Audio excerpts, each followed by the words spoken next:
legal, e por um juiz natural, pelos meus pares. A ideia do júri nós temos aí também.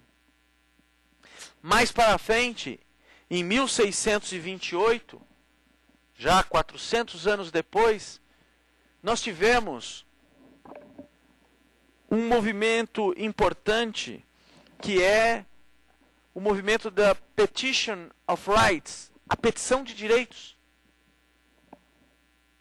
A petição de direitos, na qual os lordes espirituais e temporais e os comuns, reunidos em parlamento, humildemente lembram ao rei, nosso soberano e senhor,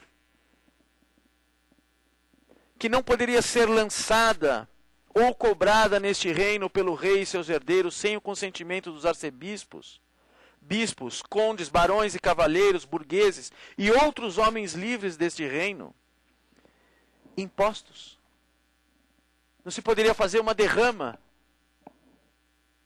Depois, considerando também que na carta designada pela Magna Carta das Liberdades de Inglaterra, se decretou e estabeleceu que nenhum homem livre poderia ser detido, ou preso, ou privado de seus bens, das suas liberdades e franquias, ou posto fora da lei e exilado de qualquer modo molestado, a não ser por virtude de sentença legal dos seus pares da lei do país.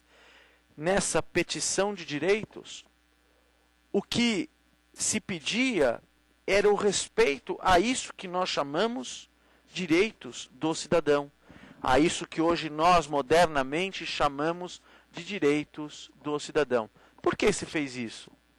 Porque não se respeitava efetivamente, apesar da disposição da Magna Carta. Foi necessário outro movimento, 4 séculos depois, reclamando o respeito a esta garantia.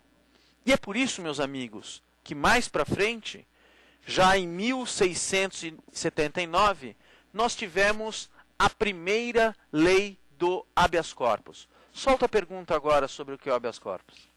Eu sou o Thiago Lima, sou segurança, eu queria saber a origem da expressão habeas corpus.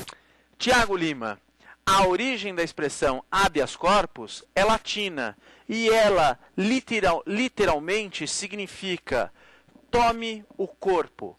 Tome o corpo. Ordeno que tomes o corpo e o apresentes a mim. A ideia do habeas corpus originariamente era a de que, impetrada a ordem de habeas corpus apontando uma prisão ilegal, a autoridade mandaria trazer o preso, o detido, o corpo, à sua presença, para que então verificasse os motivos da prisão, se era ela legal ou não. A origem da expressão é essa.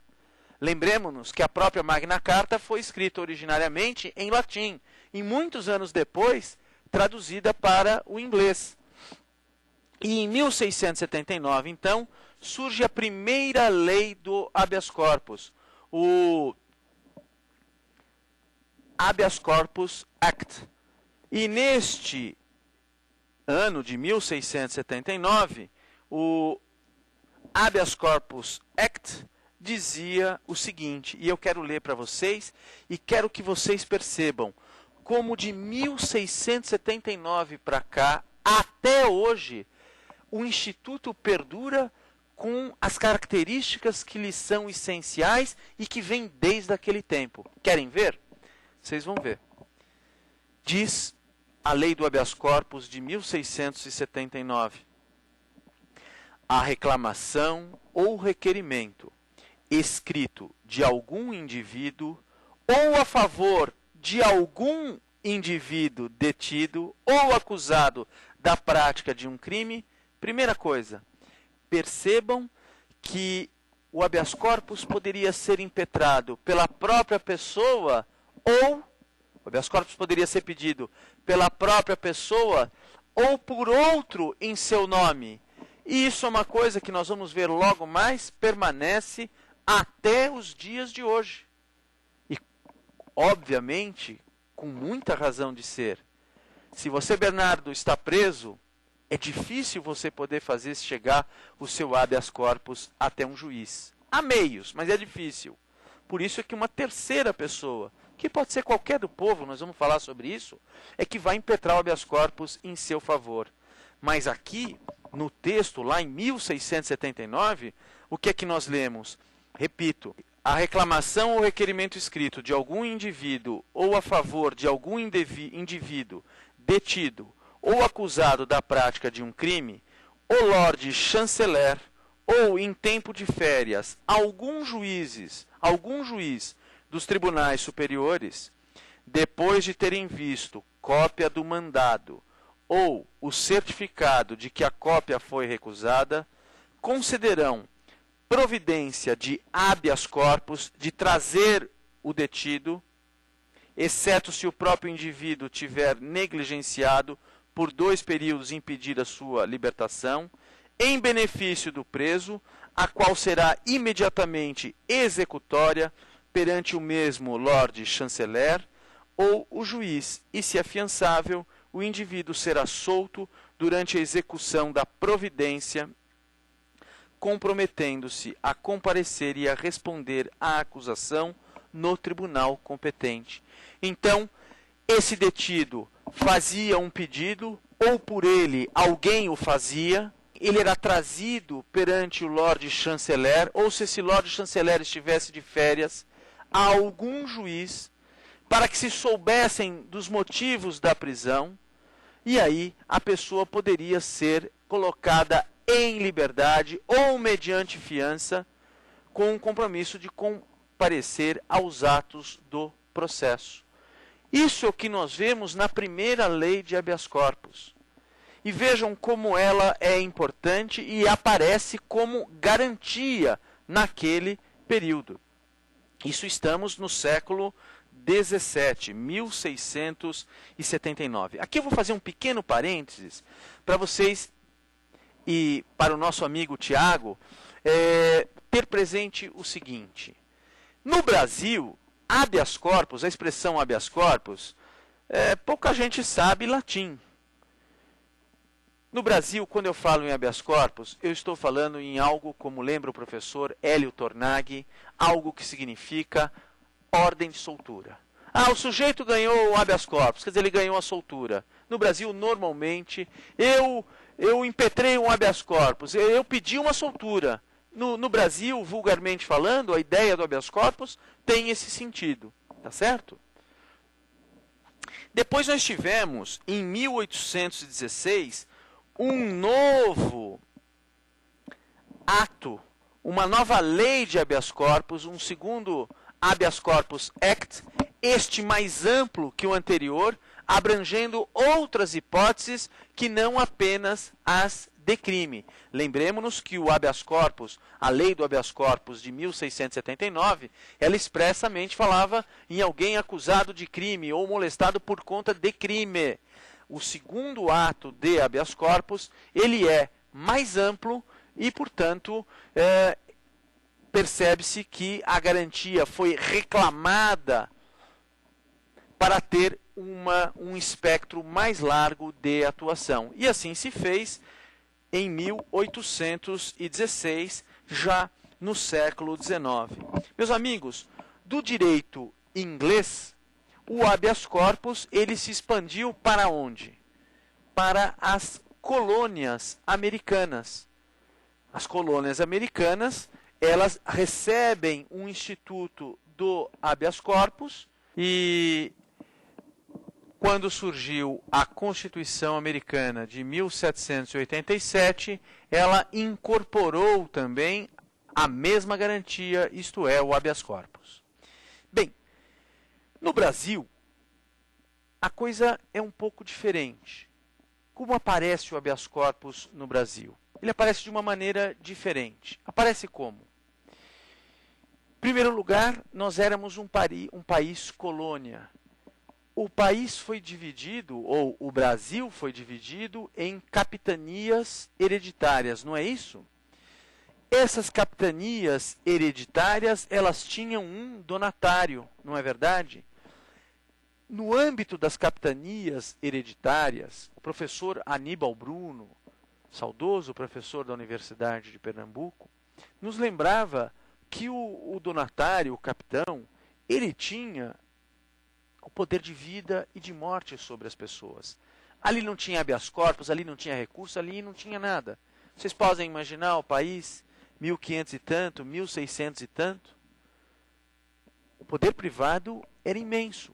Isso de poder privado, quem abrir o livro do imortal Vitor Nunes Leal, Coronelismo, Inchado e Voto, vai ver que até a República, até 1930, o poder privado era muito grande no país dos coronéis, donos de grandes latifúndios. Então não se falava em habeas corpus. Bem, transposto esse largo período que vai do início, vamos dizer assim, do descobrimento do Brasil até 1824, com a carta outorgada por Dom Pedro, o que nós temos? Nós temos a promulgação da Constituição. Nessa Constituição de 1824, a Carta de 24, nós não temos expressamente a adoção da garantia do habeas corpus. Não temos.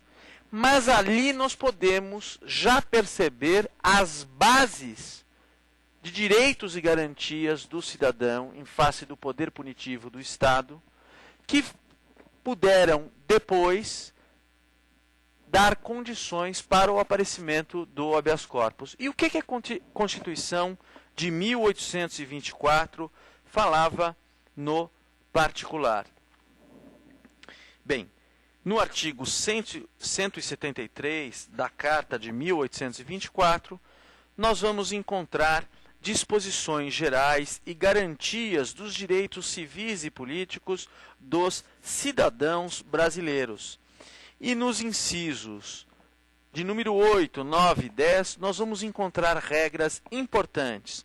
No número 8, ninguém será preso sem culpa formada, exceto nos casos declarados na lei, e nestes, quando de 24 horas contadas da entrada na prisão, sendo em cidades, vilas ou outras povoações próximas aos lugares da residência do juiz. E nos lugares remotos, dentro de um prazo razoável, a lei marcará, atenta à extensão do território, o juiz, por uma nota, por ele assinada, fará constar ao réu o motivo da prisão, os nomes do seu acusador e os das testemunhas, havendo-as. Ou seja, isso que nós temos hoje na nota de culpa, em que o sujeito é informado, basicamente, da acusação em sentido amplo, mas do crime pelo qual ele foi preso, não é verdade? Depois, no número 9, ainda com culpa formada, ninguém será conduzido à prisão ou nela conservado, estando já preso, se prestar fiança, o direito à fiança. Se eu tenho direito à fiança e sou mantido na prisão, nós temos aí um constrangimento ilegal. Não é? Depois, no número 10, aliás, no número 9 ainda, nós vamos encontrar a previsão não só para a questão da prestação da fiança nos casos em que a lei admite, e em geral nos crimes que não tiverem maior pena do que a de 6 meses de prisão ou desterro para fora da comarca, poderá o réu livrar-se solto. Ou seja, a prisão, nesses casos de crimes menores, o réu poderia livrar-se solto. E no número 10, nós vamos encontrar a exceção do flagrante delito, a prisão não pode ser executada senão por ordem escrita da autoridade legítima. Autoridade legítima, isso nos remete à ideia do juiz natural. Se esta for arbitrária, o juiz que a deu e quem a tiver requerido serão punidos com as penas que a lei determinar. Veja-se que se pensava em punir não só quem decretou a prisão, mas até mesmo quem a requereu. Muita gente ficaria preocupada com isso hoje. Meus amigos, malgrado a Constituição seja de 1824 e ela tenha, como nós vimos, os germes do habeas corpus, apenas em 1832, passados 8 anos, é que a garantia do habeas corpus ela vai aparecer. E vai aparecer aonde? Ela vai aparecer no Código de Processo Criminal de primeira instância, como ele se chamava na época, no artigo 340. Vamos ver o que dizia esse artigo 340 aqui na obra do professor Frederico Marques, saudoso desembargador do Tribunal de Justiça de São Paulo, grande processualista, grande pensador do processo penal. E ele nos traz aqui o artigo 340 do Código de Processo Penal. E ali dizia o seguinte: todo o cidadão que entender que ele ou outrem sofre uma prisão ou constrangimento ilegal em sua liberdade, tem direito de pedir uma ordem de habeas corpus em seu favor. Olha que coisa interessante. Sofrendo constrangimento ilegal, tem direito de pedir uma ordem de habeas corpus em seu favor. Veja, isso em 1832. Mas querem ver uma coisa engraçada? Embora, legalmente falando, em termos de direito positivo, o habeas corpus surja só em 1832, no Código Criminal, no Código de Processo Criminal de primeira instância, é curioso que o Código Criminal, que era de 1830, quando, portanto, não havia o habeas corpus positivado, ele já trazia, nos seus artigos 187 e 188, é uma coisa de se estranhar, ele já trazia figuras que incriminavam a obstrução do habeas corpus. Nós vamos encontrar no artigo 187, tornar a prender pela mesma causa a pessoa que tiver sido solta por efeito de uma ordem de habeas corpus passada competentemente. Então, olha, veja, isso aconteceu recentemente aqui.